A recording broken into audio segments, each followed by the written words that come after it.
historical, climate, food, and economic data so you can make informed decisions as we shift into a new era. Here's what was, this is what's coming. Our world is never going back to 2019, so what will the new era look like? And most importantly, what is immediate that will affect the pocketbook and the outlook into next year so we can all get ready? Thank you for joining. I'm your host, David DuByne. Right along here with Ransom Godwin tonight, Thursdays, what's happening in the world. Well, I do have some new information, not only from George Gammon's videos about their travels in Argentina trying to spend gold, silver, and Bitcoin, but there is now planned covert confiscation of gold in the United States. Not sure when this will happen or what the catalyst would be, but I have a number for you. The maximum IRA gold holdings, that will be the maximum that will be allowed. Anything over that will be confiscated. So we can start with that. And they will pay you market value, but who manipulates to pay the market value? Like we saw in 1933 in the Roosevelt era, they bought it at 20, suddenly they revalued it at 35. Thanks. Something like this again. And we see the weather, and even since last week, there's been how many X flares coming off the sun. We're coming into a trying time of food production. I'm looking at the USDA carryover stocks, and I can't believe how precise they were. We're talking about millions of tons, and they were like 1,000 pounds off of million-ton forecasts. Every single one: corn, soy, wheat. 100 million tons, but they were only off by 1,000 tons. I mean, they are just such soothsayers. I'm looking at the manipulated numbers across all the grain markets as well. And what this dovetails with that, hold on, let me get it. I'm trying to get up I got two browsers open with all types of different things here. The de-dollarization signs are across us and around us. I do not want that either. Hold on. I am lost in space with too many windows open. Anybody feeling it? There's a new grain exchange that's going to be starting. That is a BRICS-aligned grain exchange. And what are we going to see with this? It looks like all the quote-unquote BRICS nations are going to come together to set pricing in their own, I guess, exchange outside the U.S. dollar and outside the COMEX and outside the futures markets. So you're going to be looking at a price shift in the prices of grains, and oil will follow the same, because it looks like Saudi Arabia within a few months is going to announce officially they're joining BRICS, and that is the end of the petrodollar. Hence tonight's episode, we're going to have to shift with the changing world. When you look at that, and we're going to have to come to terms with it. These global changes are here. There's no way around it. I mean, it's just part of the cycle anyway. You knew it was going to get reset. The current things that we use to measure value aren't going to continue in the same fashion moving forward. So we can't continue to value the world in the same way that we did. So that needs to change. We're coming into like a new currency, a new monetary system based on the changes of what our magnetic field on the planet's going to do, and greater out into the solar system, the sun, obviously. But we can't grow as much food as we did. Prices of food are going to get really expensive. That is going to, knock everything out of kilter. If you're spending a majority of your wages on food, shelter, life gets really boring real fast. And then people start to get very angry even quicker. And governments understand this. They understand the cycle, the ups and downs. It's more of an ebb and flow of energy. So as we go through tonight, we're going to review a few things from the last week, but then also, where's the general trend going?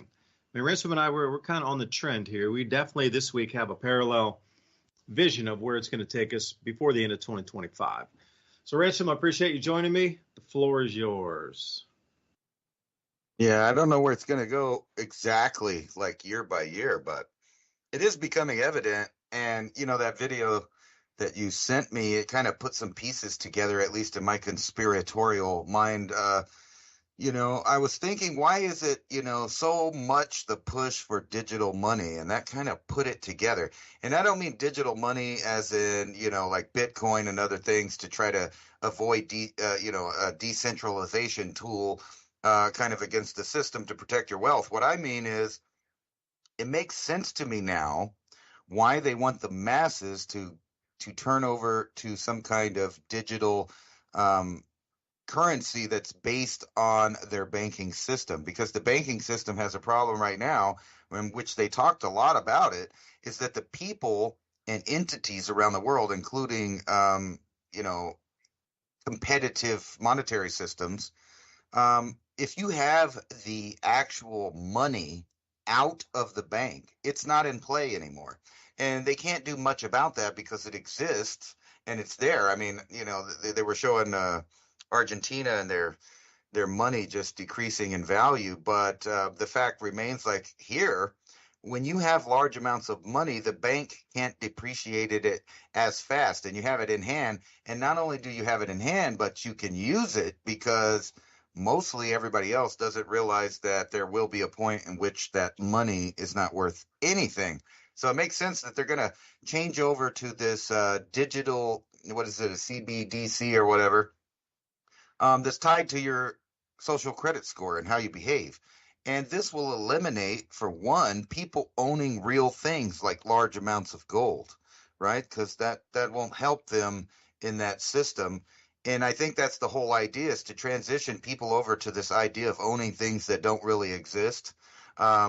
If you know anything about the gaming industry, it's set up now basically on a slot machine mentality, where you could win these imaginary things to make your digital character, your digital self, look different, act different, or appear different to other people. And at the same time, they're kind of adding this idea of, you're buying digital property, digital clothing, all of these things that are digitally not real in real life, right? You can't warm yourself with a digital blanket. But there was an episode of Black Mirror that kind of reflected this, no pun intended, in which people went to the point of even, showing little rebellious icons, right, to emulate somebody that sold out to the system. But they were going to cut their throat with this piece of glass, and the glass became like a little digital fad that everybody was wearing in the digital verse while they continued to be slaves, but pushing out that uniqueness that's actually the same as everyone else. And you see that in social media right now with people's flags and their little squares of different colors, trying to represent that they support this, that, or the other thing. And it's all this digital representation that's not real. Now, when they have generations of people accustomed to this concept and idea of, ownership in the digital fake world is more important than ownership in the real physical world, then you could see how they could steal people's, I don't know how you would call it, the future wealth, the wealth that they were going to have by birthright, inheritance of a nation or inheritance of a monetary system. All of that can be taken away slowly through this digital deception. And now we're seeing, like Neuralink's first patient blows my mind so much, and it gets into the computer mixing with his thoughts. And this is really, in my opinion, just kind of a joke, because it's more of an archaic form of technology. And I know that they have more advanced technology to link the human being to this digital system. And if they can convince everybody to, have more importance on digital money, in the backdrop, the real powers that be are collecting all the gold, all the silver, all the platinum, all the real estate, all the water rights, everything that actually matters to anyone that lives in the civilization that we're in. And at the same time, they're kind of giving people these fairy tales, like Elon Musk saying humans will be living in cities on Mars in the next 30 years. I just don't see that happening with the amount of radiation that's out there, or even on Mars. Now, maybe he knows something that I don't know about a leap in technology coming soon, and that might be actually the case. kind of through the headlines, they've been admitting different stuff. The first teleportation they admitted the other day, the transfer of information instantaneously to someplace else. And now we're talking about new definitions of quantum mechanics where they're squeezing, parts of atoms closer together in a way that they can start making new technologies and admitting to the public that some of these ideas are not science fiction, but in fact, science fact. And for some reason, a group of, elites or whatever you want to call them have been stacking away billions and billions of dollars into this black budget of technology that we don't even know about. And then, you mentioned all of the X flares. That would put everyone in a position, if we ever had like an X10 followed by an X20 or something, some really hardcore stuff that might actually put our system down. Guess what happens to all the suckers that totally invested in nothing but digital everything? Well, I'll tell you what happens. They don't have anything. And it seems to me that that's what the elite are counting on, that in the end, they will be they will have all the acquisitions made. They will have all of the properties, all of the precious metals, all of these different things, and they will own the market on it. And then from there, they can repeat a cycle of debt using their own, stockpiles of actual wealth in the way that they decide what it's worth in the new reset. And, they talked about a lot of things in there in that video that you sent me. Most of it being that, the realization that you have to have a market or a buyer for any good. It doesn't matter what it is, whether it's Bitcoin, real gold, cash, food, drugs, whatever it is. The power has a value on it. And if you don't have a buyer, then that economic tool doesn't work. But when there is no food, and you have know-how and you have food, you can make a new market with just things just like they used to do. I mean, because back in the day, they had no idea that you could stockpile wealth with zeros and ones and bring it out later or use it to sway different, purchases around the world and a way to hide from governments some of the taxes that they want. But the same thing is true if you have precious metals. It's not the idea that, when the proverbial stuff hits the fan, that you're going to just go out and start, pulling out shiny gold coins and silver coins and saying, hey, I want those chickens and I want that egg, because, that's not going to work. However, if you have a system where you can survive long enough for a new normalcy to occur, which would be on the other end of any reset, your children or even you, depending on the time frame we're talking about, will be in one of the best positions ever, because you actually have some of those things that are still valuable to the institutions that will inevitably come back out. And I think they know that there's going to be this transformation of not only monetary system, but the way that people think about everything. And it's going back over to that feudalist system. And to ensure that, they're outright kind of showing the world that they are indeed culling the population. Or, you could look at it from a different way, maybe not so conspiratorial, and that there is a plateau and then a drop off of the regular population due to different things. Here's one like from InfoWars. I won't get into it, but basically they're pointing out the same thing I am, that mainstream media is now admitting that global fertility is falling. And what's so funny about this is because I hammered this right before the mainstream media started saying it. Now they're talking about it. Here's another one from Alt Market US, mass starvation. Here's why most America is completely unprepared. Well, let me tell you, that unprepared nature of food is what's going to aid in the population decreasing boom. It's going to be a boom in the opposite direction. Massive reduction in people. Here's another article from Newsweek, America's population time bomb.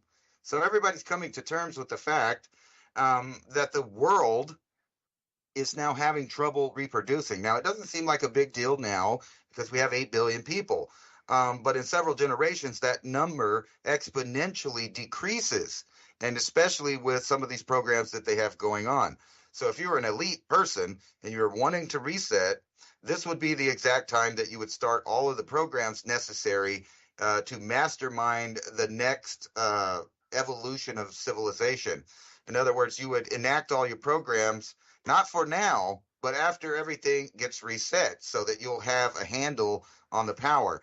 And here's another one. London climate professor calls for culling of human population by pandemic with a very high fatality rate. So it's like they're pushing for the idea in all areas. Here's another one. Dutch woman 29 granted euthanasia. This kind of I'm going to say mental illness use, it was against the law in most places, and it still is. But now countries are changing over to this idea that, hey, we don't have to force people to do stuff, but maybe we could let them volunteer for it if we completely bombard them with propaganda about them being the problem of the entire world and the entire human suffering. So Dutch woman 29, she's granted euthanasia on the grounds of mental suffering. So we talked about that a couple of weeks ago. Would that happen? Well, yeah, it happened. And here you go. Here's where the AI fits in to the shrinking population. Bumble founder says the future of dating is your AI, and it will date other people's AIs and hook you up with the best matches according to the AI. Now, you might think that sounds crazy, but in places like China and Japan, they're already using a lot of these kind of apps to tell them who to date. Now, that's kind of cool if you're the programmer and it's it's not nefarious what you put in there, and it does that with genuine matches. But what happens if you decide who's the match for who? Then we get into this weird idea where people are getting swayed to be in positions that they didn't even know they were directed to go in because they put their trust in a new system, in a new AI.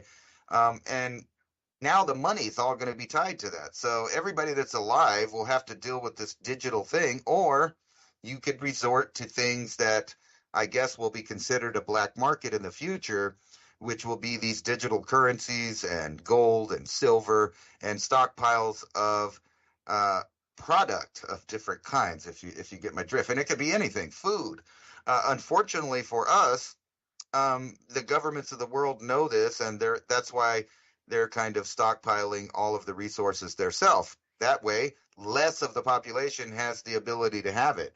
And I think the farmers in Europe have just now figured this out, and they might be saying no. So I'm seeing the stages definitely of a massive propaganda war against people, especially in Europe, where they've allowed their populations of newcomers to outnumber the amount of people that are native to the area, so to speak. So I'm seeing that would never happen, dude. That would never happen. It's already happened before, right? And now we have the tinderbox set up for people to be just angry enough and just distracted enough to worry about mass deportations and stuff like that, because, well, it's in their best interest. But they don't realize that they're being played from a higher level, so that they're all in strife. They're all doing the groundwork for any real world war, as far as nation factions intervening in these things. And I was going to get to it in a minute. Now you see around the world different politicians that might swing a certain way or another way, getting assassinated or attempted assassinated. And you could start in Japan and then just fast forward to now. How many Duke Ferdinand moments have we had already, and how many more will it take to get everybody in position for what they want? Depends on how quickly the timeline needs to move along, and what event is determining the timeline. Because it does seem that it's a slow milk wealth trickle here. Now we can see the world splitting clearly. If you hadn't seen Putin and Xi Jinping, I mean, the absolute most royal state hero's welcome for Putin over in China was just off the hook. It was as lavish, as any state visit could be. And then our own politicians from the United States go over there, and they only have somebody like third rank down in some sub-parliamentary division just handshake and kick them onto the airplane. No red carpets, nothing. I mean, the difference of that alone shows you how much the United States is disregarded in China, how much disrespect they have for the United States, and how they've been planning for years to overtake. Since they control the manufacturing, I mean, obviously, if we go to robotics and many more of these types of systems, but the United States and the Western countries are going to be down for a minute in the economies and not so prosperous and able to purchase. If they're the manufacturing hub of all robotics and AI programming for robotics, how far ahead do you think they're going to run? They could choose to sell us or not. It's not just chips. I'm talking fully functional robots in terms of Boston Dynamics, yes, but the things that are going to replace everybody else's jobs in terms of factory robotics, etc. If they say no and no more repair parts, then what? Okay, well, we start to grind to a halt slowly. They'll need people again until the economy is prosperous enough to start buying that technology once again en masse. But how far ahead would they be? And would they choose to even sell us the robotics at that point in the AI technologies, the coding? Because you look at American weapon sales, we never sell them the state-of-the-art stuff. Doesn't matter who they are. Everybody always gets second-rate, second-generation equipment. America always keeps it to themselves, the first gen. Would it not be the same with robotics and AI programming? And it would be exactly the same. So then we would always be getting second gen. Once you look at this world running away, and the cooperation between India, China, and Russia and Iran is absolutely just so many levels above anything that they're showing you in the news. Because I've really been starting to follow this. You know, I was talking, a year or so ago, especially with the Arctic Century. And Andy Schechtman from Miles Franklin and I have had a couple of different talks about this as well. I mean, this is going to run, and there's no stopping it. That's the whole point. It's a little bit difficult to stop. Because I wanted to come back to the grain exchange for the BRICS-aligned grain exchange. Now, if we just look at it from a numbers point of view, this in itself could entirely upset the global balance and availability of food. And what do we get every grand solar minimum? We get into this food inavailability that rocks society to the core. So before I even explain it to you, I would ask the question, do you think it's a good excuse why grains will be disrupted and there will be hungry spots on the planet as a way to explain away why there's hungry spots on the planet? That's how I would even preface it. Would this be a great excuse for food shortages? Because we're going to have to reshuffle the grain allocations, the grain markets, the grain delivery, the grain pricing. So the BRICS alliance accounts for 42% of all global grain production and 40% of world consumption. They're kind of even on that. Estimated output, 1.24 billion tons. Now they consume 1.23 billion tons, and we're only talking about Russia, China, India, and Brazil. So these break off and they go, and they only trade amongst themselves. They don't use dollars any longer, and their pricing is set by themselves, their trading block, not COMEX somewhere that's forcing down the prices.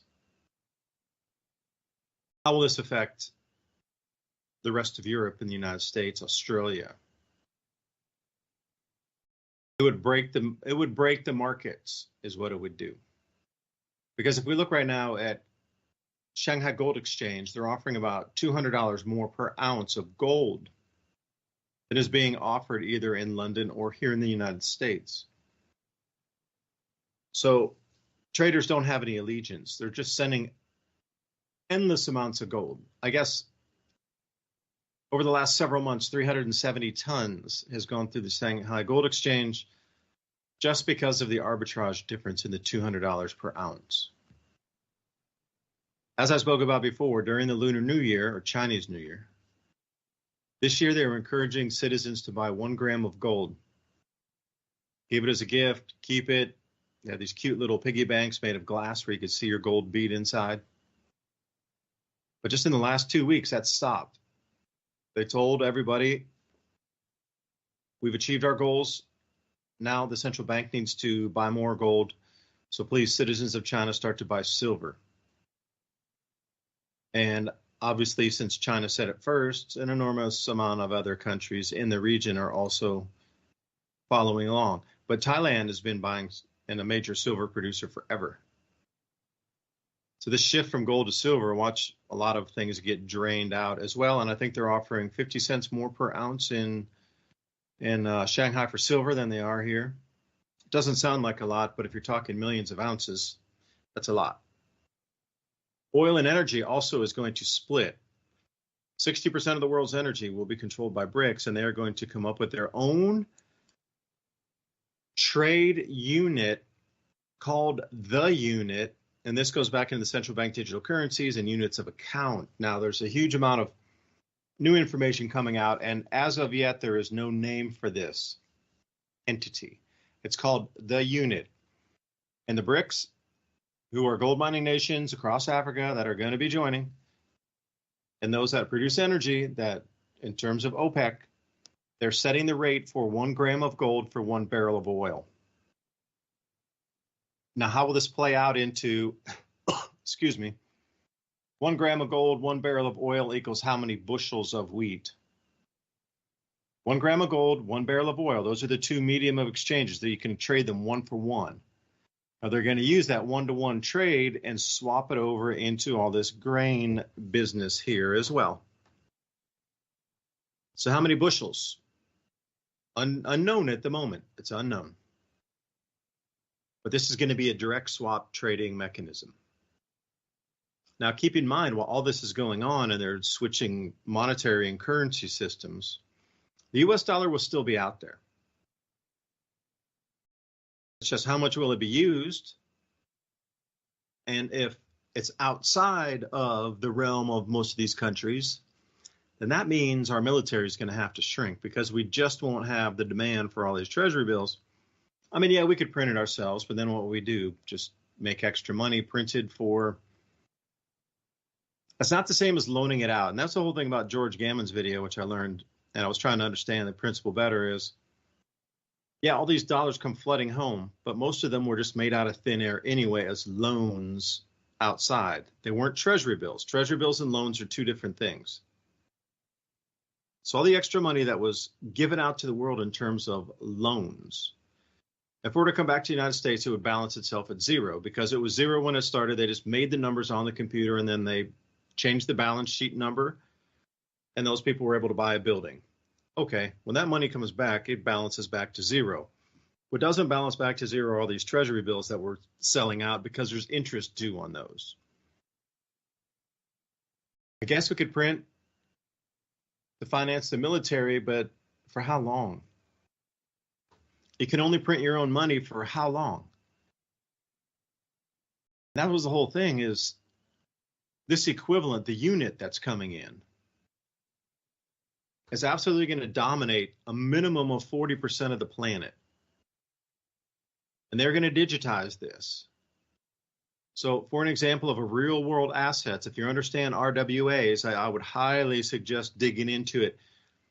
RWAs are the equivalent of you understanding what Bitcoin is, what Ethereum is, and how they can write smart contracts on Ethereum and also Solana. The movements of monies like Litecoin and this sort of thing, Stellar Lumen's a little different.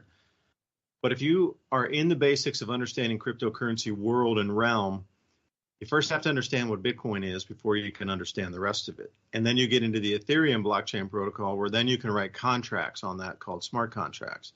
Once you get those two base layers, you can see how the world works.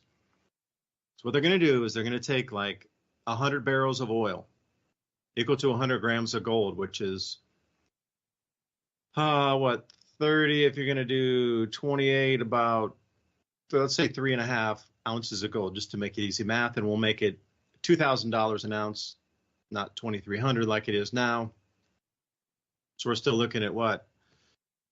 $7,000 for that value of the 100 barrels or the 100 grams of gold. We'll call it $7,000. That is going to be wrapped up into a contract that says this smart contract right here is worth $7,000. It's worth 100 barrels of oil. It's worth 100 grams of gold. It's convertible. And whoever owns that contract can then choose to keep it as their own store of value because it's going to be backed by gold or oil or grains, a physical thing, metals. Or you can choose to give it to somebody else to settle a debt. Then they are the owner of the physical gold behind that contract. This is the basis of the unit. And this thing is going to be going live in 2025. Hence, the word on the street that I got about the overt gold confiscation in America.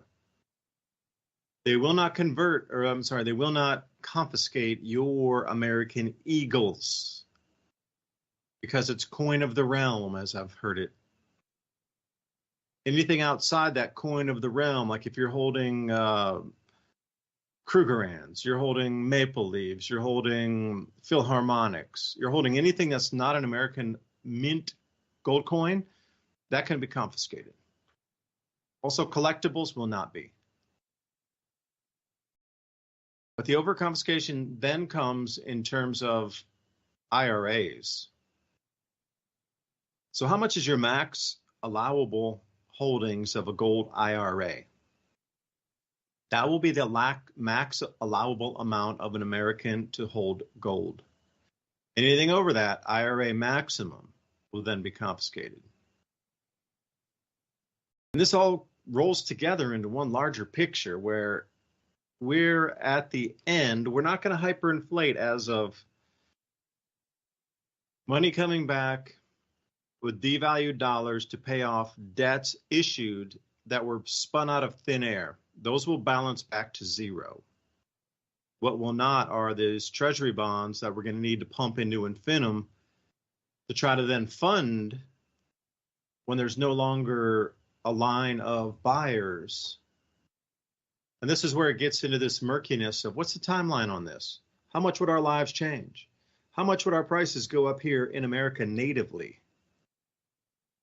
Let's see, these are some things I don't have answers for, but I have a basic understanding of somewhere by 2025, the unit is going live, and it will encompass 40% of the world's commerce and raw materials and foodstuffs. And at that point, we won't be able to pay for our military. I can't hammer that home enough at that point. And I'm not a fanboy of any war whatsoever. I am just get our troops. So we have so many problems here. The last thing we need to do is have, 800 or 1,800 military bases around the world, however many there are now. We just need to bring it back. We need to lay off. Got ourselves in so much trouble. Do you think Mali they wanted us out because there's an opportunity finally after 50 years to get us out? Get out. And it's going to be like that nation after nation, nation after nation. Just Americans get out. And it's already started to sweep across Africa. We're at some point not going to be able to afford our military any longer at the level it is now. And we're going to follow something just like Great Britain. And I wonder where that will leave our world, but the restructuring of it is going to be, well, fascinating for some if you're prepared, terrifying for others who are just holding on by, the coat strings in a hurricane here. I don't know, Ransom, which way do you think it's going to go? And have you heard about the unit? There's been quite a bit of talk these last few days about it. You heard anything about it? Yes, actually, they have a whole these little. It's like superhero and supervillains. We have the Squad. I don't know if you've heard about the Squad, but it's the whole group of the Anglo-Saxon Empire, like Australia, Japan, and the United States and the UK, so we can combat and contain China. So we're gonna have the Squad versus the unit, right? And we see the lines dividing through Europe, Africa, and South America of the people that are either going with the dollar or they're going with the BRICS, right? But what I've been noticing is this seems to be all tied up to, the conflict that they're about to push. Where is everything going to realign? And, just judging by the headlines, let's see here. I'll put together a little weird picture what I think it's going to go. So we all know that China basically has the most abundance in rare earth elements. So in order to fight an AI robotic and I guess you could call it kinetic warfare that's everything but nukes. So all of our smart bombs, missiles, ballistics, all of that stuff. It all needs microchips and rare earth elements to make those chips, and so do all of our aircraft, plus all of our older equipment. And you kind of brought this up. So the only way that we would come out on top, if you're saying that the United States hasn't been compromised by a world government pulling its string. Say we're still some kind of sovereign entity over here. Best case scenario is we're holding back advanced technology to at the end of this battle. But before the battle, and let's talk about the battle we're talking about. So China is already showing moves that the first battle will probably take place in space. China rapidly developing space weapons with nukes, kamikaze satellites, and robots. Then over here you got Russia launched research spacecraft for anti-satellite weapons. So we're going to go with the satellite warfare, which if you know why that would be, that's strategic, and the robotic warfare on the ground. So whoever has the satellites still in the sky, well, they're the masters of the robots at that time. And then you got this whole idea of industry, right? So if all the countries started competing really fast in some kind of robotic commerce war for products or even military equipment, we would lose that war, obviously. Our manufacturing has been shut down. We really only export weapons and garbage here in the United States. I mean, that's basically it. Now, there's food also, but obviously in some kind of world war scenario, supposedly our leaders would be using our resources for us. But who knows if that's the case, considering the current form of our country right now is sold out to the highest bidder, whether they're foreign or not. So foreign entities are buying up all of the resources in the United States. It looks like a sinking ship or a company that's being partitioned and sold off piece by piece. And then in Europe, they're totally prepared for this upcoming war. Poland ramps up border with defenses, with bunkers and missiles. You got Germany talking about introducing conscription for all 18-year-olds. It goes on and on.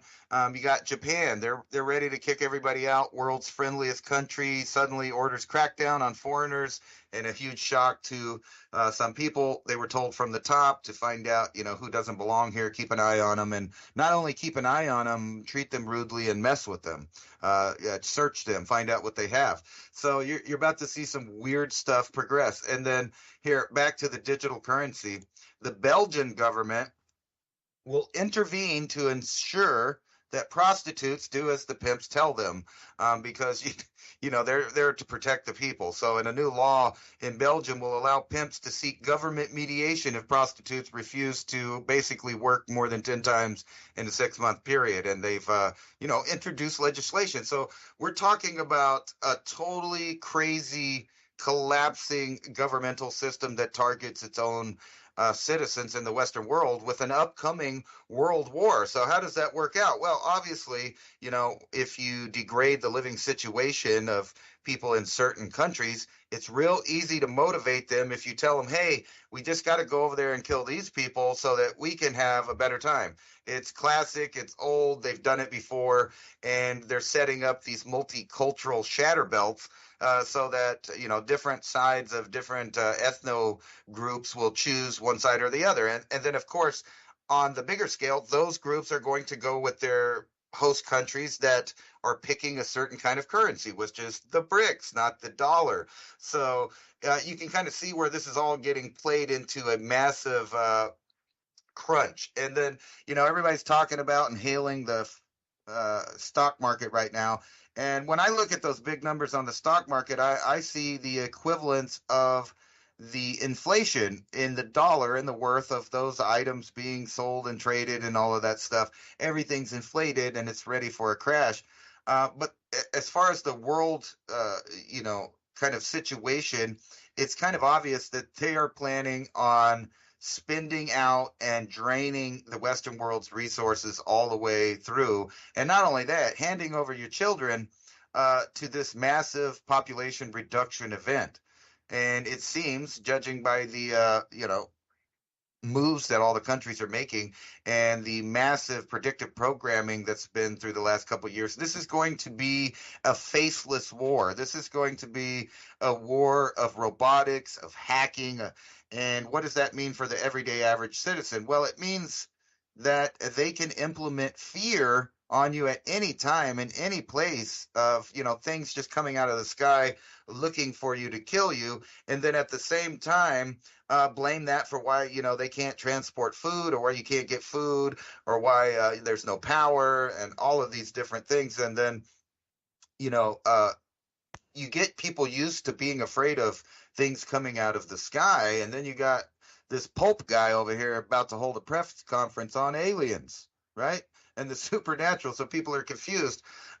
It seems like they're about to dissolve the last 2,000 years. And we talk about this a lot. You have to get rid of the old to bring in the new. Well, part of the old is all of these worldwide religions that hold billions of people within their ideology. So you're going to have to do something with that. And a world war split down the middle by countries will also lead to splitting of ethnic groups and religious groups, and they will have the perfect divisive tribalism war to, usher in their new system. Which, what does that mean? Well, if all of these things from the old world were problems, you're going to have to get rid of those. So, like national sovereignty, rights of religion or property, the right to travel to where you want to. All of these things are going to be turned off. And you see the footnotes in history being written right now. All of the countries are at a limit with the amount of migration that can come in. So they're having, problems with culture clash. And then you have, systems set up to push people in certain directions at the same time as preparing to maybe deport other people.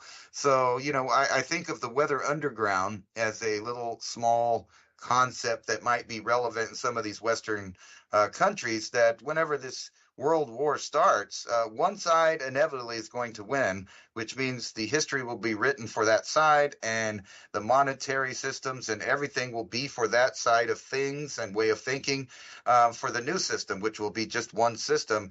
And if they do that, they get rid of everything that came about before that, which includes all your natural and inalienable rights.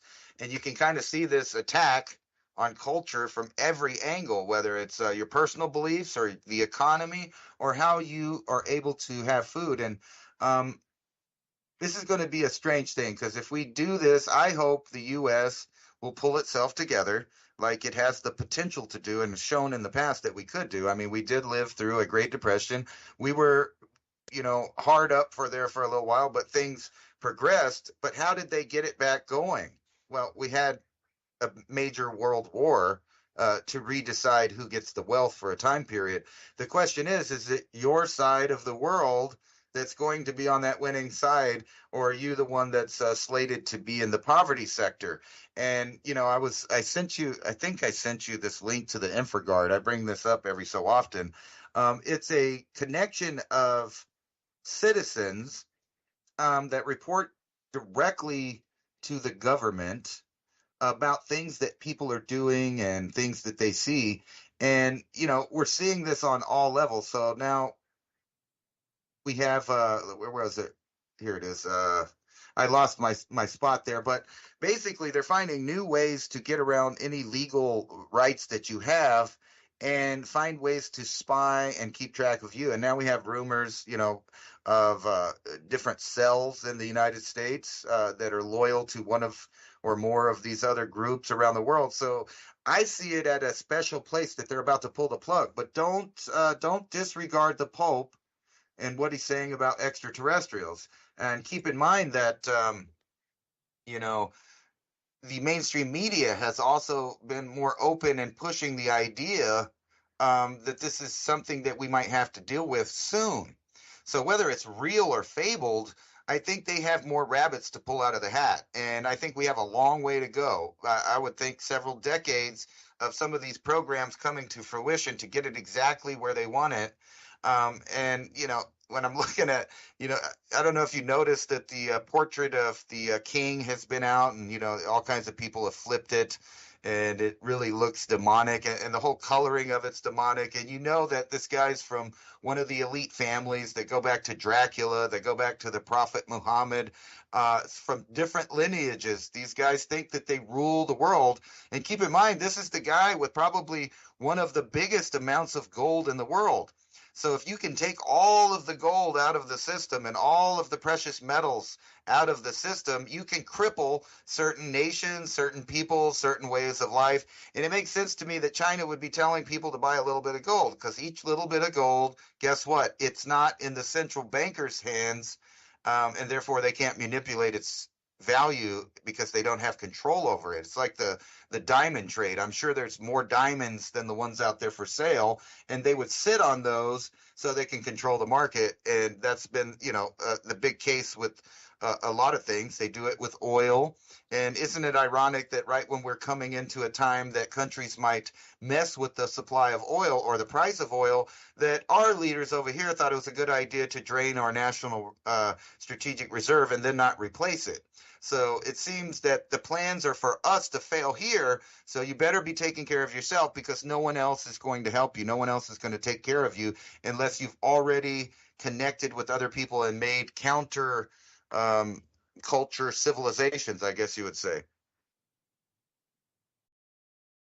Yeah, it's going to be different for each person in each different place.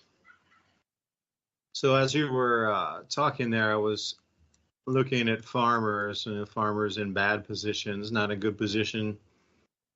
And at the same time, what are they talking about with the bank failures that are coming? I mean, you look at the Economist magazine, the new economic order, they give you the free PDF, at least for the beginning of it. It's out there to try to pre-program your mind that it's already a done deal, that the new system's coming, there's nothing you can do about it.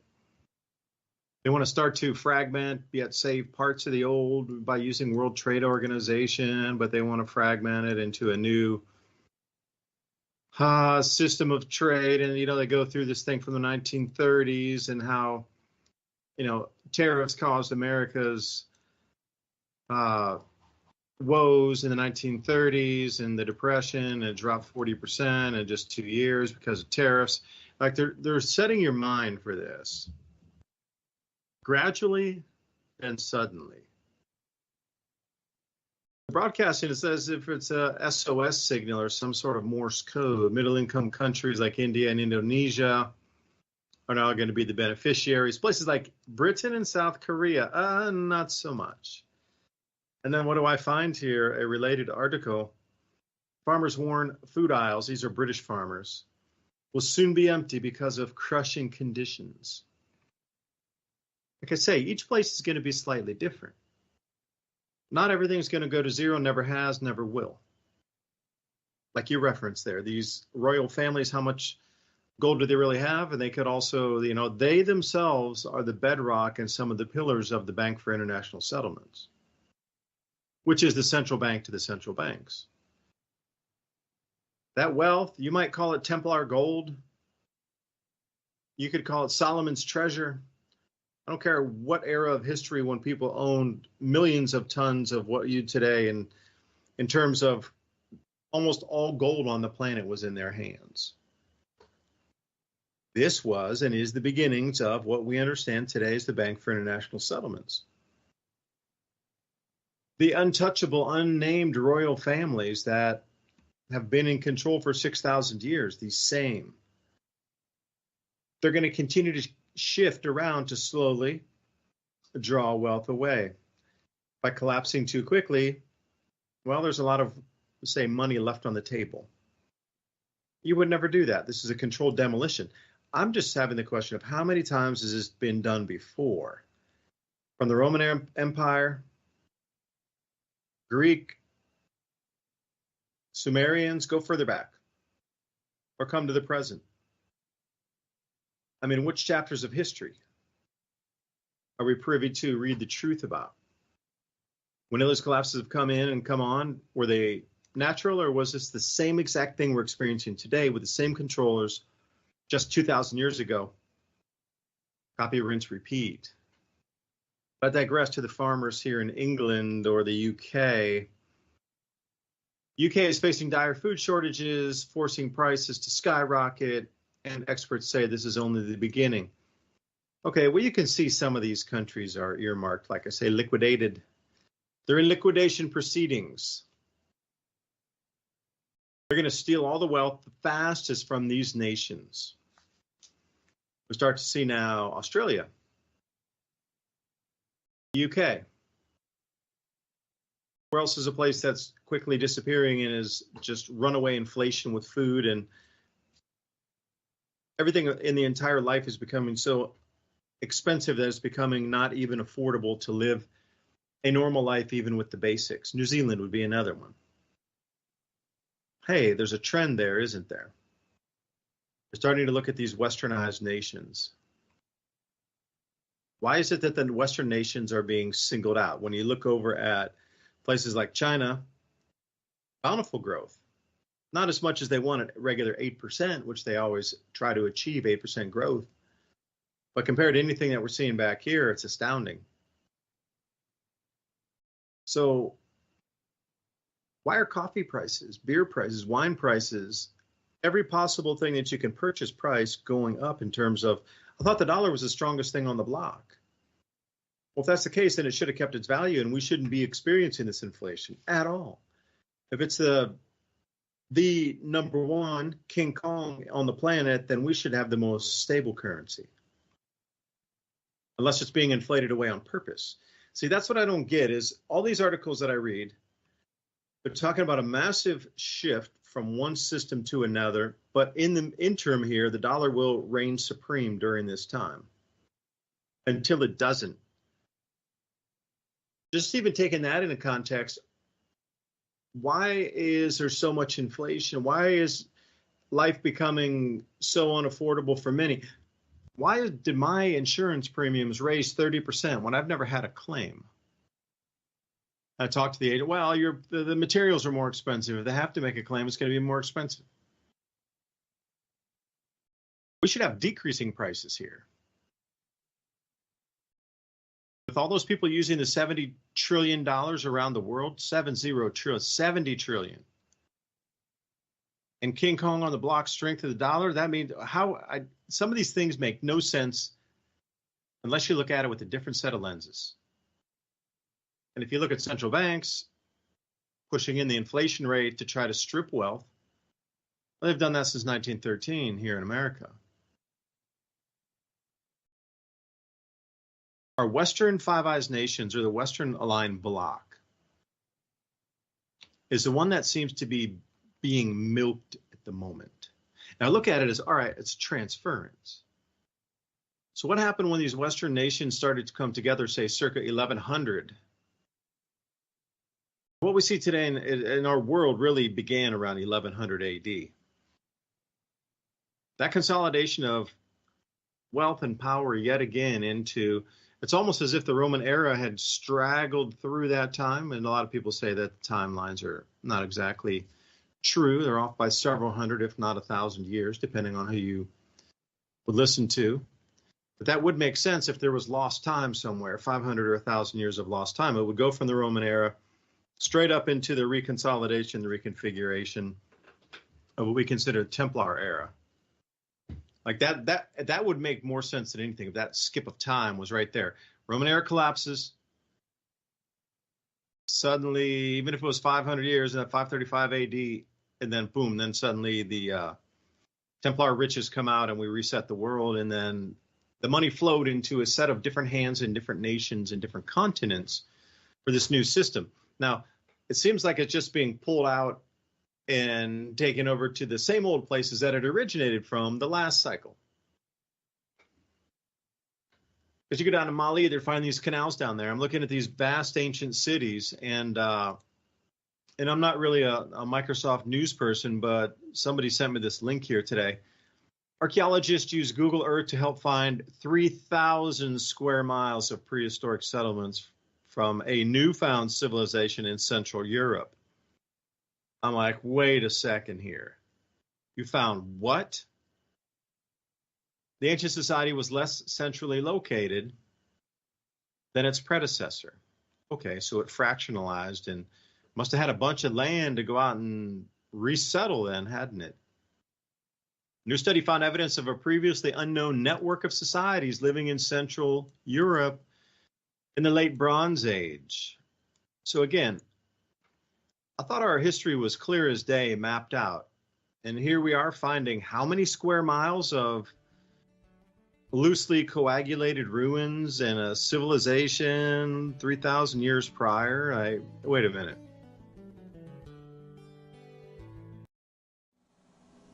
This is Mysteries in the Histories. A mysterious manuscript, roughly 250-page book written in an entirely unknown language and writing system. It's been carbon dated back to the 1400s and includes illustrations of plants that don't resemble any known species, believed to have been intended as a medical text. It's named for the Polish book dealer who purchased it in 1912. This is the mystery of the Voynich manuscript. Since its discovery in 1912, the 15th century Voynich manuscript has been a strange, mysterious cult phenomenon captivating the minds of many. Its first confirmed owner was Georg Barisch from 1585 to 1662, an alchemist from Prague, who discovered it in his library. Barisch tried to investigate the manuscript's origins to no avail. The manuscript, full of handwriting in an unknown language, zodiac symbols, naked women and strange objects like unknown plants, seemed to be from another time, or even another world. For centuries, this book repeatedly changed hands. When it was purchased by Voynich, who posited that it was authored by Albertus Magnus, an alchemist, or Roger Bacon, an early scientist. People believed that Voynich himself fabricated the manuscript, although that theory wouldn't explain the carbon dating of the paper and ink to the 15th century. The book itself bears no indication of its authors, about 6 inches by 9 inches and around 232 pages decorated, not unlike others in the illuminated age. Wrapped in vellum, with vellum pages, the manuscript features 116 folded folios bound in 18 bundles. The binding of the book is old and busted, though it is not original to the text. Many of the pages are fold-outs, some are missing. Inside the tome are innumerable lines of looping text, inked in iron gall in a medium typical of the Middle Ages, scribbled in a strange, unfamiliar language and a strange, unfamiliar script, incomprehensible, causing Voynich to conclude that the tome was written in code. Alongside the text, unknown if important or decorative, there is an abundance of illustrations and pictorial art. Composed of inks and pigments in tones and color palettes common to the 1400s, these illustrations seem to split the manuscript into 4 separate sections, including sections about botany, astronomy and astrology, balneology, the science of the therapeutic use of baths, and pharmacology, as well as a 5th and final section, with blocks of text separated by stars. The first and largest section of the manuscript is the botany section that contains detailed drawings of plants, as if from another world or a lost continent, plants no one can identify and no one has ever seen before. The astronomy and astrology section has illustrations of the stars, the sun and the moon alongside several zodiac signs. Immersed in strange, shared baths, female figures frolic through the pages of the text's balneological section, while the pharmaceutical section is filled with what appears to be medicinal plants, indicated by the inclusion of medicinal bottles throughout this fantastical illustration. Like Voynich, many modern scholars suspect that the manuscript's text is a ciphered form of a familiar language, with their theories of the tome's latent linguistics flitting from Latin to Nahuatl, the language of the Aztecs and Toltecs of Mexico. Others say that the text is an artificial language or strange shorthand, and others still see the text as meaningless scribbles. The theories of the tome are, thus, all over the place, with no one opinion snagging widespread support. The Voynich manuscript continues to mystify medievalists and confuse cryptologists centuries after its supposed creation. it remains as impenetrable and inexplicable as ever. But is this truly one of the mysteries in the histories? A book on female maintenance? Maybe. Want to see the full episode? Sign up for the show notes and the link will be in next week's email. Ransom Godwin at Mountain High Time is locked in a basement writing new episodes to keep your addiction to mysteries facilitated. Signing up for the show notes, you get behind-the-scenes thoughts and points we sometimes can't relay over social media platforms.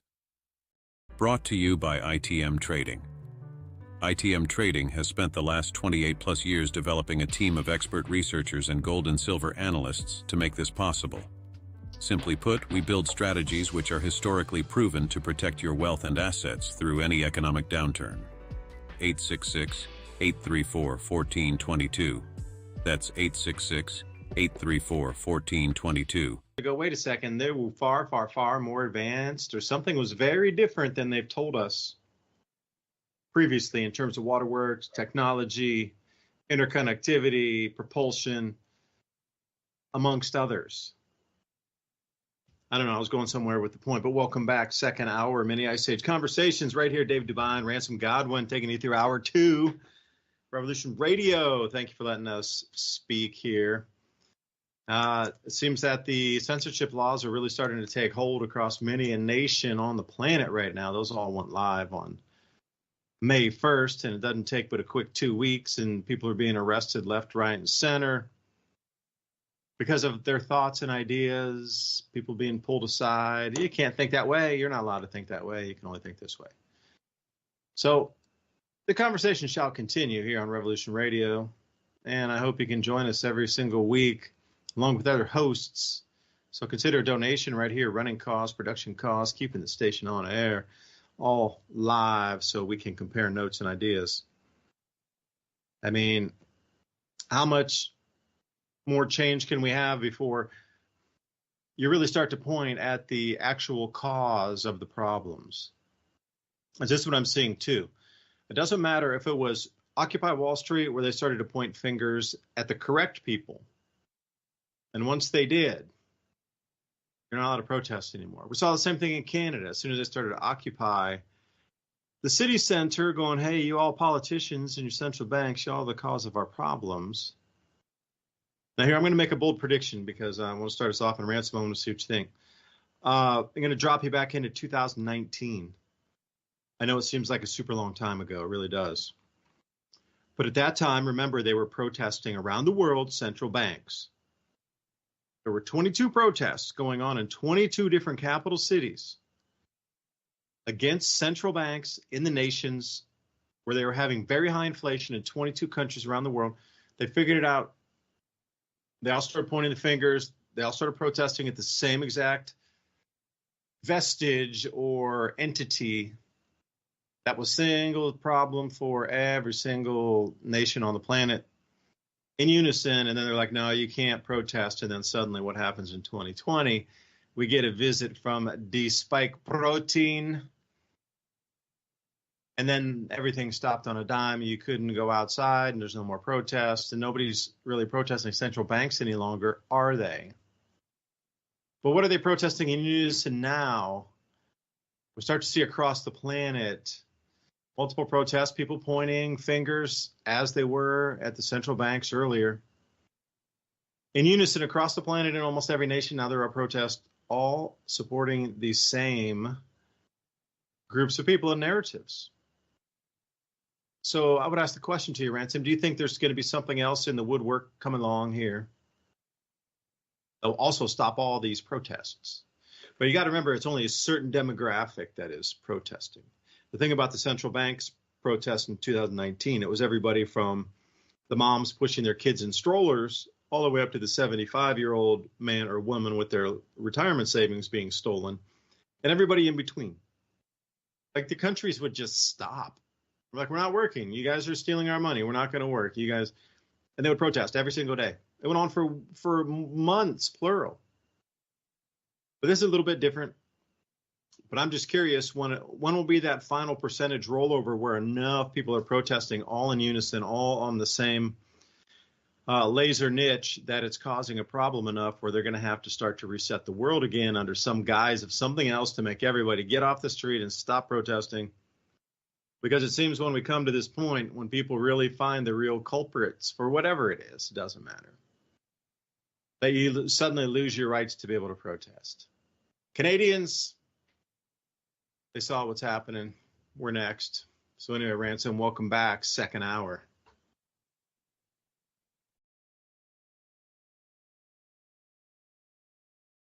I have a weird theory about all the protests. It seems to me that around that time you're speaking, so you remember all the way back when you had Occupy Wall Street and all of that stuff, right? It seemed to be at the beginning an organic grassroots protest against the elite. Well, that got co-opted very quickly, and the government also baited out all the people that might not like that one world banking system, so to speak. Later, we had other protests for other things, and they continually amped up and allowed protests to get out of control, all the way up until some of their own little plots and plans, in my opinion, that they wanted to use to frame a narrative. So they allowed certain peoples to get violent, destroy stuff, like $2 billion worth of stuff recently. Lots of protests. And then different groups started protesting, right? These aren't all the same type of groups, despite being treated, a certain way by government. So you have the Greenies. You have the anti-colony movement, I guess you'll call it, the people that like to call everything racist and everybody racist. Then you have the farmers' protest about unfair treatment by governments, regulations, and stuff. They set these two groups against each other in the long term, but then sometimes, people from both sides of that realize, hey, wait a minute, those people are kind of saying some of the same things we're saying. But behind the scenes, they're getting paid for and pushed by the very top. Now, why would they do that? So there's a couple things in play, in my opinion. First off, they're getting people used to having the feeling that they could lash out and claim entitlement. That's number one. So more and more excessive use of protest into the violent spectrum of it. And that's okay. Now, if you're protesting for certain things which are pointing the strings out, you might get, kind of snuffed down or a police action against you, like debanking you or actually, physical force on the street. But in either case, you have all of these different various reasons and groups being pushed to protest for one reason or another, despite whether they're controlled opposition or not controlled, or maybe both sides are controlled for a certain outcome. But what you do have is a bunch of people now that have lived through a time period where it's okay to protest if it's the right thing, and maybe even get violent if it's the right thing. Now, what happens when those same people and those same groups are now hungry? They're starving. They actually have a reason to be out there protesting, and they have, a real physical need to get out there and protest. Well, they've already trained them, so to speak, to go ahead and be violent. Take what you want. Do what you need to do, because the people at the top that are funding this destabilization of civilization are okay. They're fine at the top. They're not going to hurt if, the civilian sector burns down. They already have this accumulated wealth, and I keep going back to this thing. Everybody's still kind of behind the times on the trip that the elite push these programs for the reason of money. But they don't, because they print the money. They decide how much the money's worth. They decide which money you're going to use. They decide how much you need the money by deciding how much things are going to cost via different mechanisms, whether it's war, regulations, or, collapsing or propping up economies around the world. So they have all of these tools to motivate people to do things for money. But at the top, they already own all the best islands. They have property rights above any rights that you're going to have. Think about the royal family there. They just own a bunch of stuff. They have all the gold for their nation. It's a state secret how much it is they're stockpiling. Do you think their descendants are going to have trouble being in charge through any kind of economic reset? The answer is no. And the same goes for all of the groups that now control the continuity of government programs. So that this would be DARPA, the military industrial complex, the people that actually run the foods, because we all know it's a pyramid of only a handful of corporations that have smaller corporations that end up feeding you all of the food that you get through different choices you think you're making at the store, not realizing that the same people are selling you all the same brands. So it's the same group of people that run everything. We've got to the point where there's so much control that no one will ever know who's actually pulling the strings at this point. It's become a monster on its own. And now they're realizing that in order to have total control, they have to totally control. And the only way to do that is through death and food, which equals life.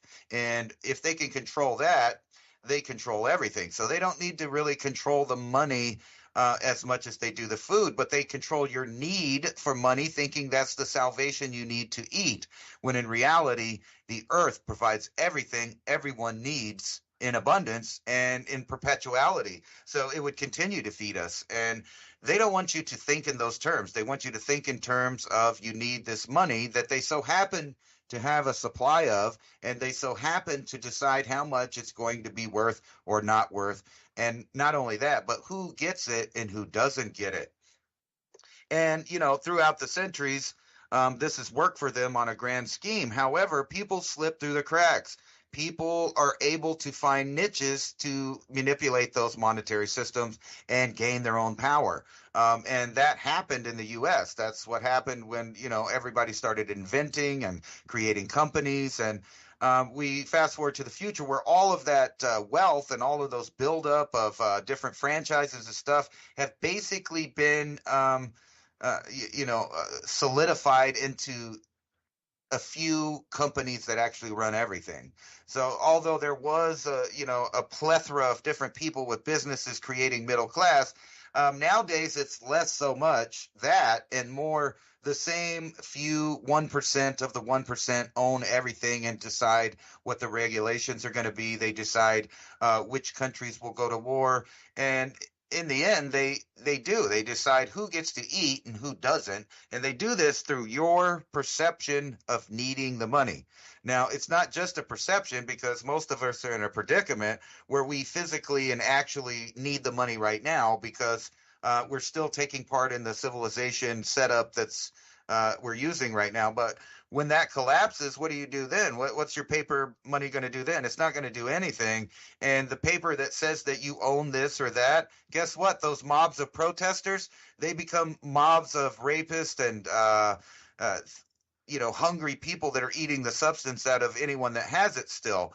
And I don't mean rapist in a sexual way. I mean rapist in the way that they will devour what there is to devour across the land. Not only because they think it's a necessity, but they have the same mentality that you do, and that is, I want to live and I want to survive. The problem is they've been, pushed into a different frame of thinking, setting them up over decades incrementally, and to the point that the destabilization actually is seen on the streets. And that's what we're talking about, is mass protest, mass rioting, flash mobs, theft, murder, all the stuff that you can think of. And that's going to happen in the Western world. The reason we know that is because it's already happening. And speaking of which, I wanted to ask your opinion on something. Let me see if I got the right page up here. It's the 10 most dangerous states here. And there's something ironic, like a pattern recognition that I latched onto here, if I could find it. Here it is. All of the states I noticed are the states that you might want to retreat in and buy some land and be out in a remote part. So let's look at the 10 most dangerous states in America, and I'll go through them really fast so you can respond. So number 10 is Missouri. All right. So you would think about that. It's a lot of backwoods, a lot of country.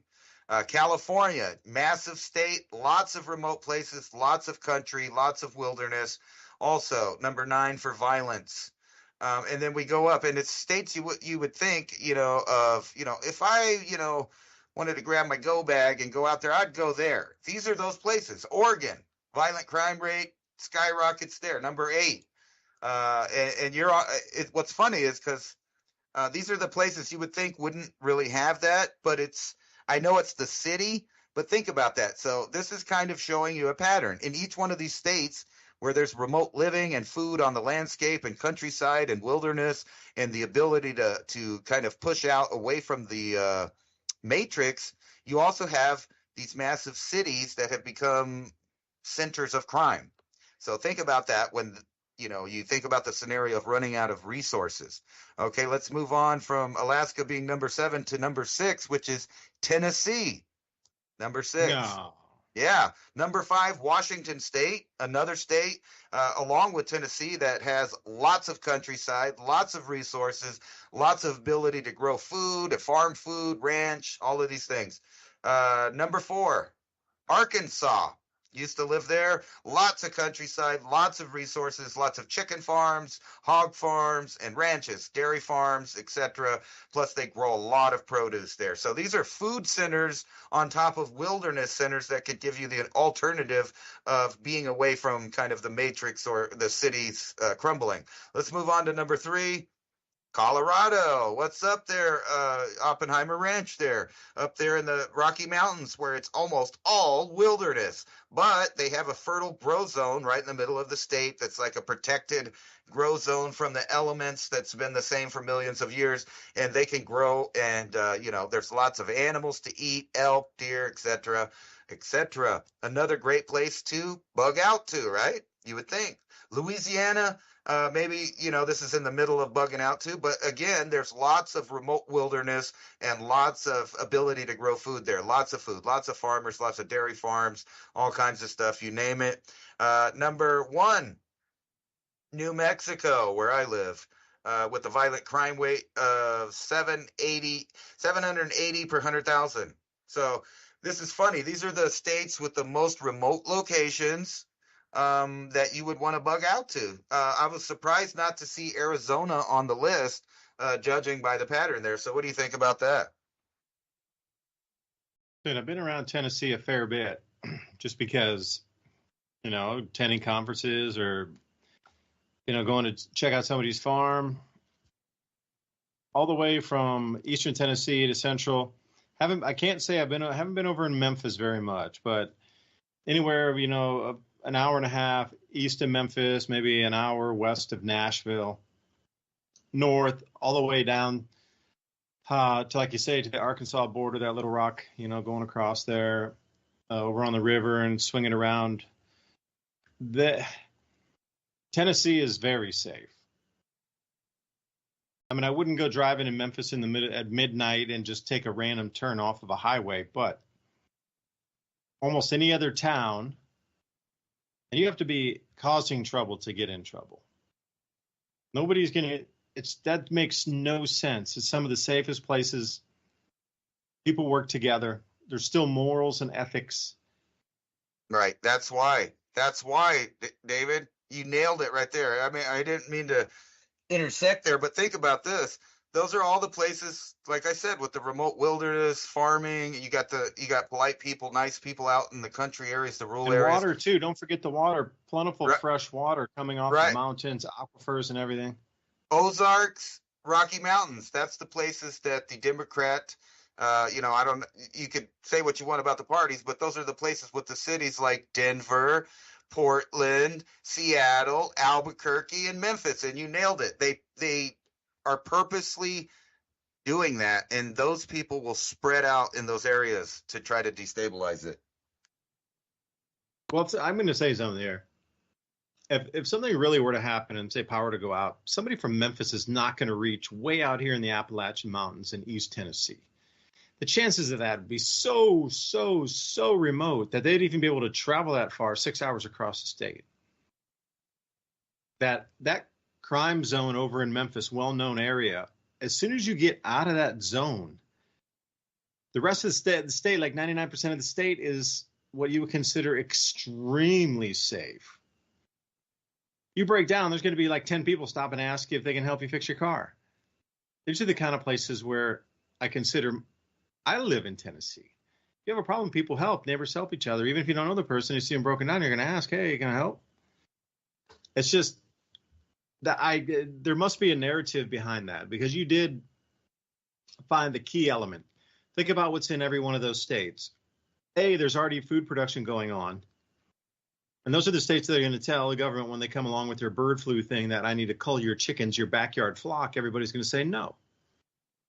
I don't know how much inroads they're going to be, because I've seen a couple new maps as of late where they're talking about how many chickens there are. And these maps don't even reflect reality. They got one set of maps that's showing like half of the counties in America have some contagious bird flu thing in the birds. And then you look at other maps and they're like, oh, reported thing. And there's only like 27 across the entire United States and just mainly Ohio and Illinois. These are the places that are already producing food. Cattle, like you say, pig, tons of birds, a lot of self-sufficiency minded people. Again, that access to fresh water, aquifers, people willing to work together, people very much wanting to get and stay in a family ecosystem and get things back to normal. Because another thing that I've noticed is the majority of people are realizing that something's tremendously wrong at the moment. Like even as of a few months ago, yeah, it was true, it was wrong, yeah, okay, but now it's kind of rolled over. I can't explain to you what it was or what event, I don't know. But I'm going to say since the beginning of the year until now, finally, something is triggered and awakened people so much that they look at the reality around them and go, something's terribly wrong. We got to shift this back. And I can't think of it in my head like one. It had to be a set of events, not a single one event that did it. But for some reason, the awareness of we got to turn the ship back is all encompassing now. And you know where it is mainly located in those same states that you're talking about. People have seen that we need to go back to an older way of life, an older way of common sense, an older system of working together as not only people, but economies. The Great Awakening is happening, and it's mainly in those same states you're talking about. And the difference is, instead of just sitting and talking about it, a lot of people are starting to take action in these same states to do something about it. Predominantly getting their freedom cells together, starting to grow food, all these conversations, community gardens are popping up. They're getting others to connect in case there does need to be some trade to go on, that they've already had these relationships established and built. So if something does happen, it seems that there's like a movement of electricity from one community to another to know others. And it will not fall apart down here in those same states you referenced. If it were to go, it would go for a few months only badly, and they would pick themselves up in those same states you mentioned, and they would dust it off and be like, we're not going to live like that. That system was a failure. We're not going to do it again. Don't try to bring it back here again, and we're going to start like it was. Let's bring it back to Leave It to Beaver, dude. Rewind the clock. That is the direction all those states you referenced. I mean, selectively in California, some areas, Oregon as well. But if you're talking about the Southeast U.S., I can just say the general person is just tired of the world they're living in terms of the degeneracy, the lack of common knowledge, or what you consider common sense, this false dichotomy of narrative where what you know is truth is now considered something you're not even allowed to talk about.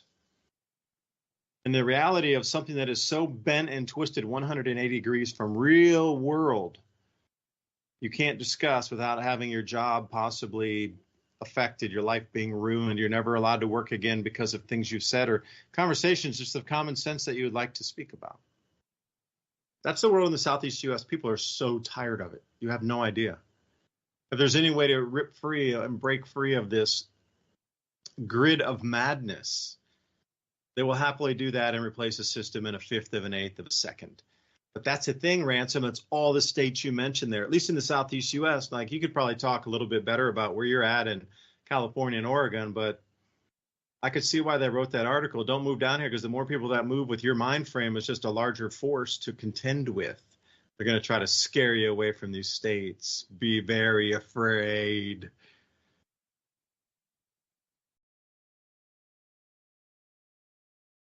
Actually, I don't really think that the threat will come from the population of those cities, at least not in any meaningful way, like you're saying, because they're going to have their own issues in the cities dealing with themselves. Now, if there was a major problem with food per se, there's going to be millions of people in these city centers. You got Nashville, Knoxville, Memphis.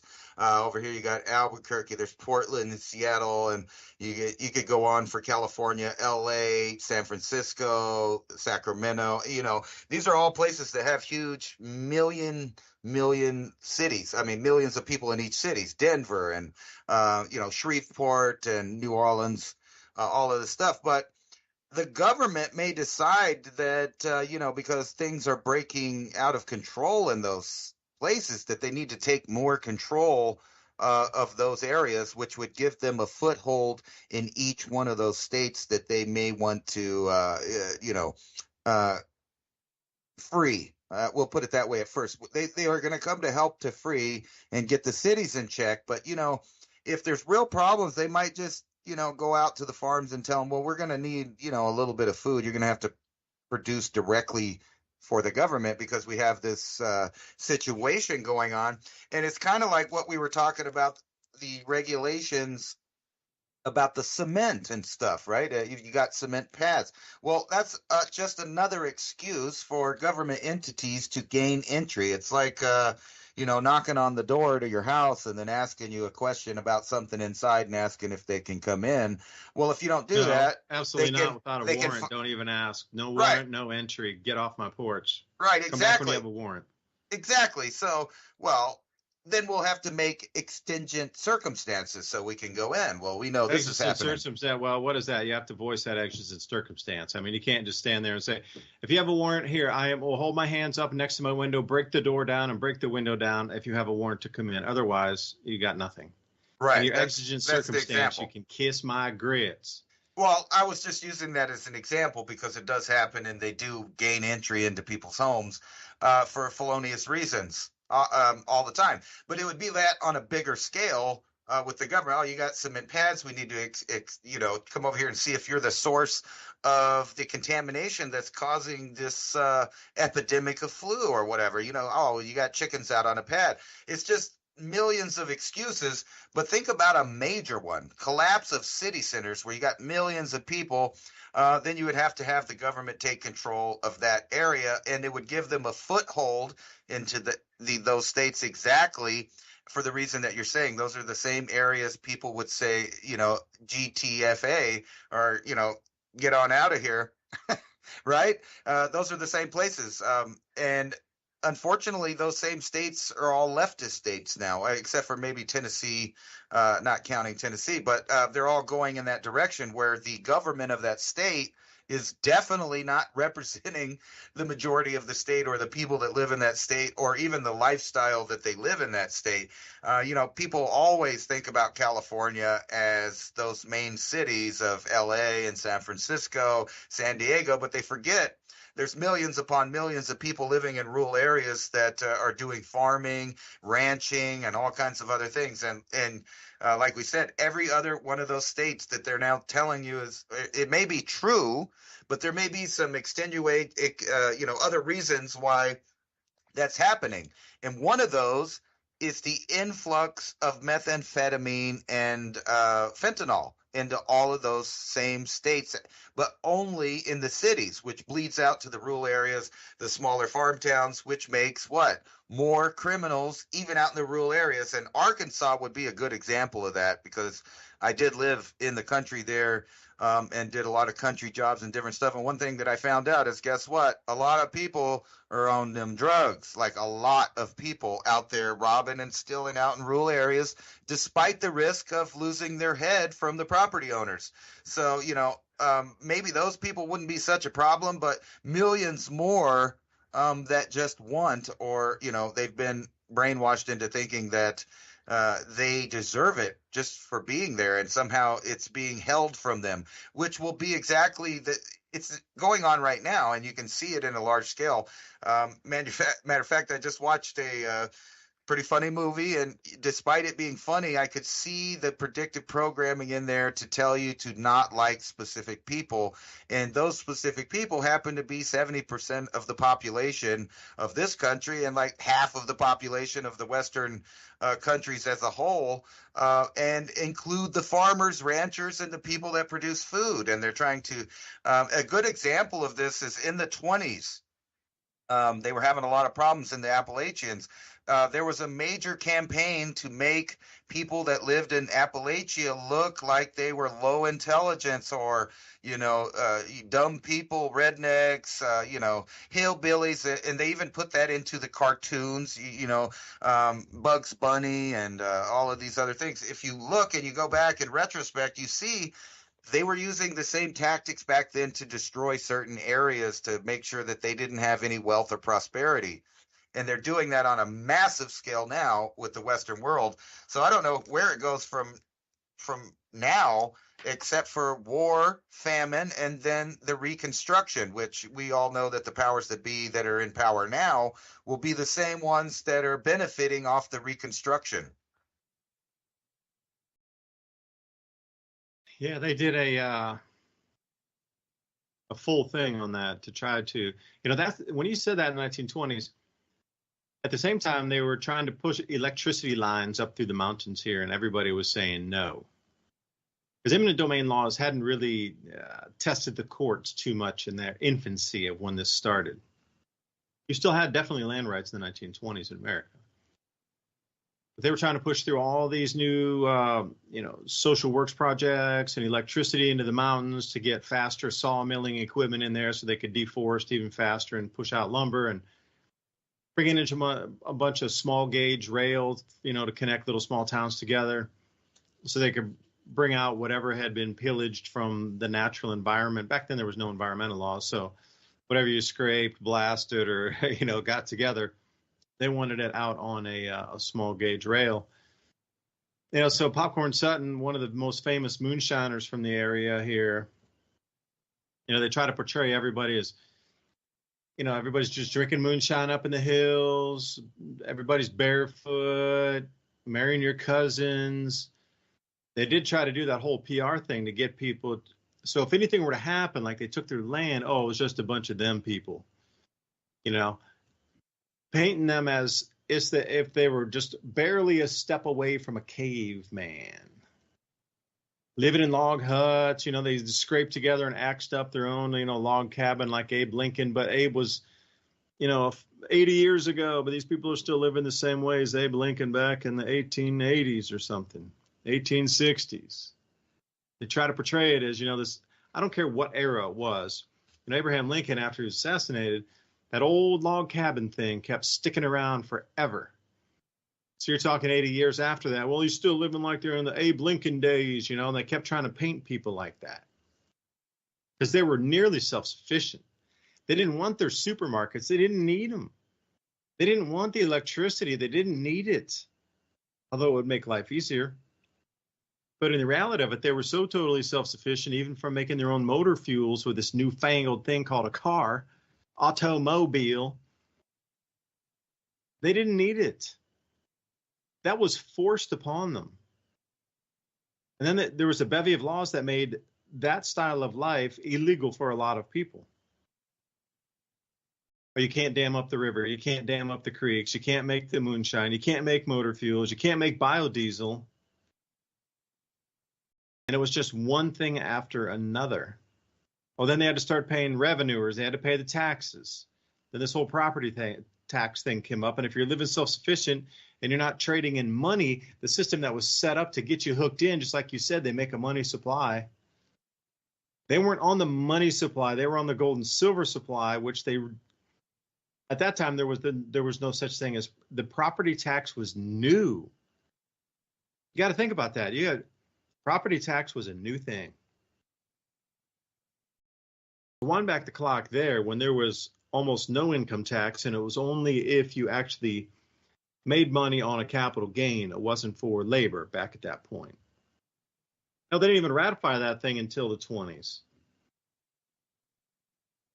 This is a time era gone where people that were self-sufficient and trading with communities. So think about the Amish across all of Appalachia, where they produced extra. They were able to trade with the outside world and get those things called silver coins from the outside world, but otherwise, they were already making so much in trading that they didn't need those silver coins to get the things they needed. They could trade the food they produced. They could trade the finished products of food that they produced.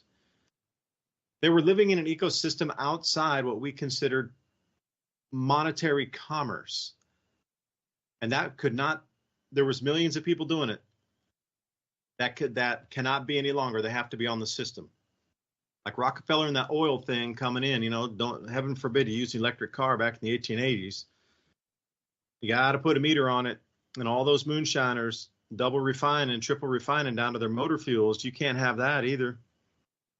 So all those laws come in, and you got to get on the Rockefeller pump at the gas station. You can't create your own motor fuel from corn, ethanol.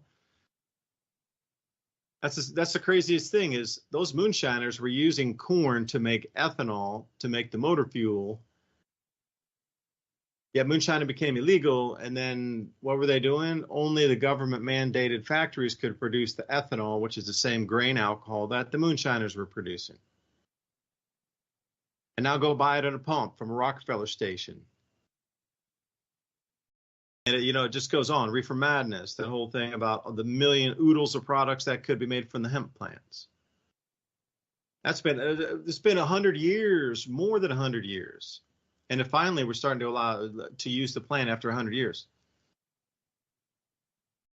So you can just see this demonization. And that was that whole campaign of demonization from the 20s with the Appalachian folks all the way through the reefer madness era.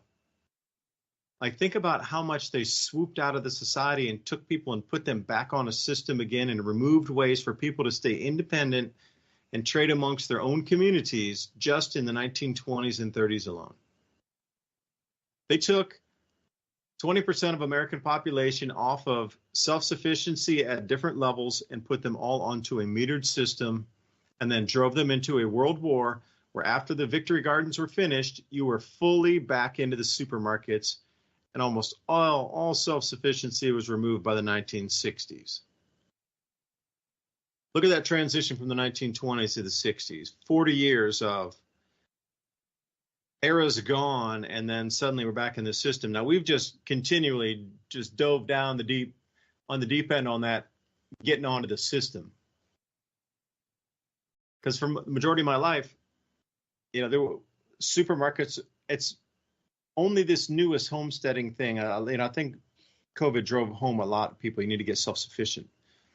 But prior to that, and prior to all these problems in, say, 2019 with the banking collapse and the COVID coming in, there weren't as many people even getting into homesteading or growing their own food back then, even 5 years ago. It's exponentially more now because of these global events that occurred.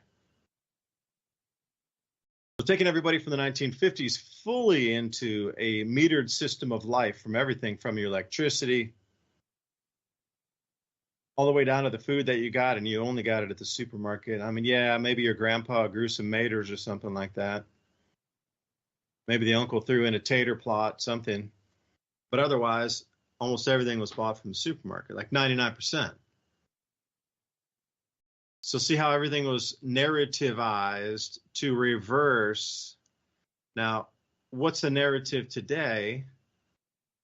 That's my next question, I guess. Well, where do you see it moving to? So the broadcast of the 1920s was, these people are so backwards. Dude, they're living like they're living in the 1860s in today's 1920s world. OMG. We need to get them into the modern world. We need to take this away. We need to control that. So where's the messaging moving us to now, Ransom? I guess I'm living in a log cabin. Well, actually, I'm living in a log cabin, but Right. I do live in a log cabin out in the East Tennessee mountains. I was kind of thinking, it's a nice cabin, though. What's the end result? Like, how far will they let it go? Like, if you're sitting back as an elite and this is part of your plan, Not judging from the past, because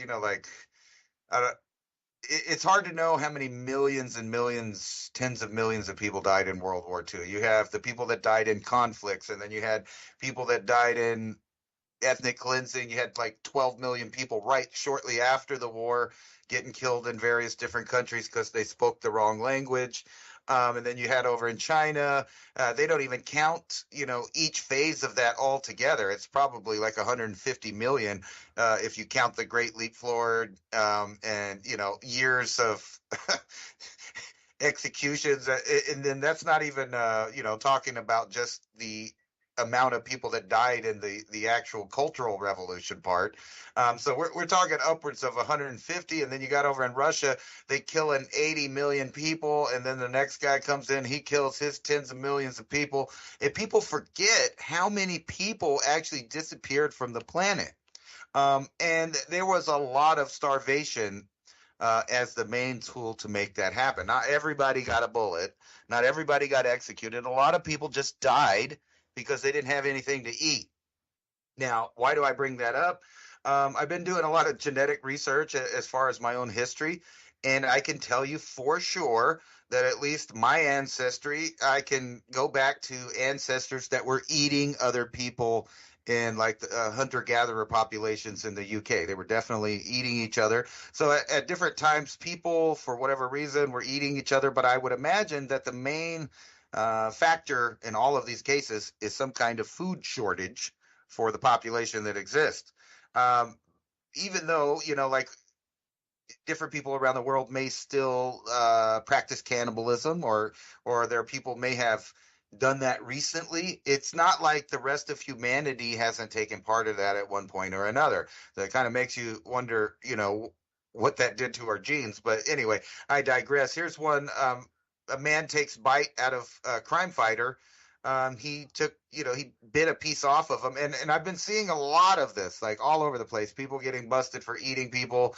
And they're putting out, this is about, I'm going to say the 10th article that I've seen this week from different outlets talking about inside the world of the last cannibal tribes. Now, you got to keep in mind that this is at a current time where 2% of your sausage and hot dog products in the U.S. contains traces of up to 2% human DNA from who knows what source that came from. And then you got, the idea of starvation. How far will it go in those cities before intervention takes place, right? So if you have continuity of government programs and you have deals amongst elite in the nation states that are remaining today, you got to wonder how far are they willing to push it? Like, is there a point, a red line? They go, okay, that's enough killing, that's enough depopulation, that's enough. People are eating people, so we might want to roll that back. I don't know how far it's going to go, but they definitely want to keep track of everybody as it goes down, like a giant experiment. Think about all the things that are taking place simultaneously. So we got the potential for another world conflict, which includes, like I said before, tens of millions of people dying from, direct conflict related deaths. And then you have additional hundreds of millions of people that generally die from starvation, bad nutrition, and just situation that's been created. At the same time, though, you have the most technologic surveillance state ever invented, as far as we know. And we have recognition at every point. And here's one that this article that I'm talking about. After a loss in the FISA, privacy-minded senators find new target. They're going after recognition at the airports.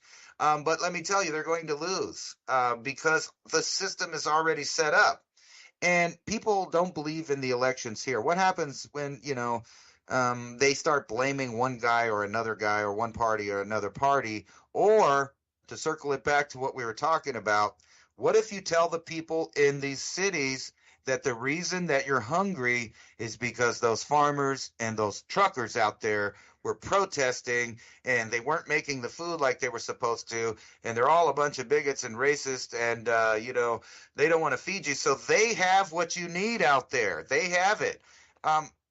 Could that happen? Well, let's ask the Chinese. Did that happen? Absolutely, it happened. And guess what happens to all of those millions of people that survive the cleansing that happens after that. They get put in work camps. The people that institute the revolution will be the new workers in the following regime, right? Because that's just exactly what happened in China. Most of the people that brought you the Cultural Revolution either got killed afterwards or they got put in work camps for decades, to help out. Didn't end too well for them. And I don't think it'll end too well for the Western world with what I call capitulators, which are the people in each country that are helping dissolve the situation that they have.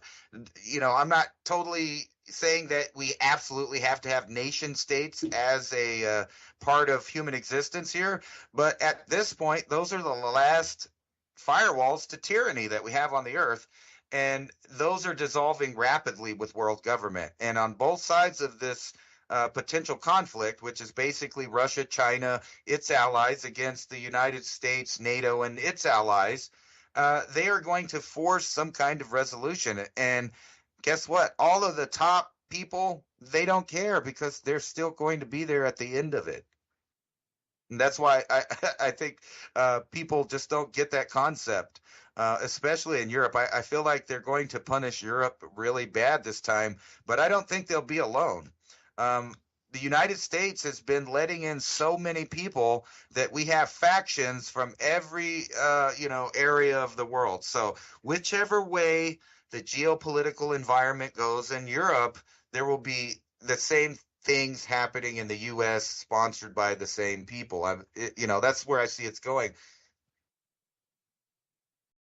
Yeah, I'm wondering what the time lag on that is. Events in Europe before they transition to events in the United States. The farmers to blame. Well, they did the same thing in the Ukraine back in the 1930s. Those pesky farmers, they got so rich with their wheat exports. That's the reason the rest of the country's so poor.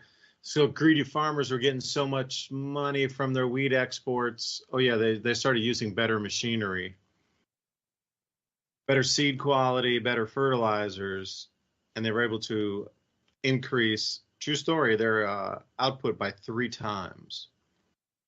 Now, it's not like those 10 or 20 times gains we've gotten since the Green Revolution of what we consider chemical fertilizers, NPK, and all the different GMOs and all the different weed application products and things, that are going to fight for the same nutrients in soil. You have to think about that. And going into the 1920s to 1930s, this was a massive shift globally. Whatever occurred then occurred across the globe. That old way of life from the 1880s to the 1910s, 1920s had to be dispensed with and bring in a new system. So the farmers, Ukraine, take it back to the late 1920s, they were, let's say, at total production of where they were.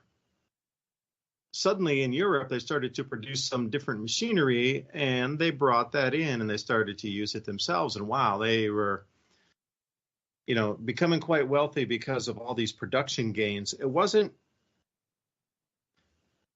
and they didn't really share. I guess I would say the Soviet government at the time didn't share the wealth through the rest of the nation. So one area, the Ukraine, became incredibly wealthy. And they were having living the heyday, mansions, servants, exports out. The world was just waiting in line for the next shipment of grain. Those same ports that you hear about today were the same ones that were exporting back in the 1920s and 30s also. But then the bourgeois class came in, and what happened? Well, point the finger, blame the farmers. Pol Pot, what do you think happened there? Blame the farmers. Take an entire city and move it out of into the countryside, and then because it failed and nobody in the city knew how to grow food, they blamed the farmers because they couldn't get the people in the city to grow the food. And then we got the same thing, the camps. How do you have famine and starvation in Cambodia? It's one of the richest soiled places on the planet with the most productive per square foot or per square acre of almost anywhere on the planet, food-wise. It's just Pol Pot. He removed everybody, I put on pen and said, all right, you got to walk out of the city. I hope everybody's familiar with the story. I guess they try to do this ultimate utopia where, okay, next Friday, everybody's got to leave the city. If you're still in the city, we're going to send the army to sweep through, or you're going to be shot on sight. You need to all leave the city, take some belongings with you, whatever. We're going to burn the rest when you all leave. So you had this mass exodus of everybody leaving out of the city. Okay, and they went into the countryside and just overwhelmed all the towns and hamlets and villages to the point of like, whoa, where do all these people go? And the government set about a public works project. Everybody grow food. You got to feed yourselves out in the countryside. And they're like, wait, you didn't plan to give us extra food to tide us over until the next harvest comes in with all these double, triple amount of people that are around here? And then anybody who criticized the government, gone. It's always been about the farmers. Anytime that there is a calamity economic coming in, they do blame a group of people, truckers, farmers. Now, what if you have a hobby farm or you're just like a family farm? Does that count inside you're the farmer, you're the problem? Or is that just mega farms like Monsanto owned, Sargenta owned and operated? See, I don't know how they can get away with that here in America. You could in Europe because the average farm size for medium to small holdings like 5 acres to 10 acres. There's some 50-acre farms. That's on the more corporatized things. If anything above 100 acres in Europe's corporate. Over here, anything above 1,000 acres is corporate, usually. Not going to say 100%, but once you're pushing 5,000 acres, you're definitely into corporate business. You can't even afford the property taxes on 5,000 acres. Of prime pasture land, that's going for like $18,000 to $20,000 an acre, 15, even if it was 10 grand an acre at 5,000 acres. What's your property tax going to be? Even if it was just like a few percent, 50 grand a year, 70,000 a year just for the land, minimum. That's being generous. So how could you blame the farmers this time without actually blaming corporate America here in the United States? Is my question. Now you might be able to get away with it over in Europe a little bit, because it's more privatized families until like a certain size. But, into the 1920s, it was the complete opposite. There was like one corporate farm for 99 other family farms. So this time, I don't know how they're going to be able to take that and push the blame directly onto farmers, because our corporate world is the farmers now. So how are they going to get the fingers to point back at themselves? Unless they say, oh, yeah, it's a little family farm guy here, like Dave with his few acres having some chickens and whatnot. Oh, it's my neighbor over there. He's got like 5 sheep. Those are the problem guys over there. They won't sell the 5 sheep to your city. Or they won't sell that 1 cow to your city or something like this. The 1 cow and the calf, they won't sell it to the city. They're selfish. They want to have their own 1 cow for milk. The dairy cow, you should need to share that with everybody. I just don't know how they're going to accomplish that goal this time of demonizing. I think it might be more toward the truckers, because a lot of truckers are small still comparatively. There's a lot of independent truckers out there that they could blame as the citizenry for stopping the trucking. Farming, I think they box themselves in a corner with too many big agribusiness owning too much land. I don't know how it's going to pan out, but this time it's going to be a little bit different than history. I'm looking forward to having a time machine, and looking back at this era and seeing who was pointed at as being the reason for the collapse. It's never going to be the actual people who caused the collapse in terms of politician, the leisure class, these royals, etc. The real money brokers, the real power and wealth on the planet that's been around for, like I say, thousands of years. So that'll never be blamed. It'll be somebody not driving their truck. It'll be somebody's little tiny 5-acre farm that caused the whole system to collapse. I don't know if you agree, but I guess I'll leave it there. Well, unfortunately, I think it's very easy for them to do that.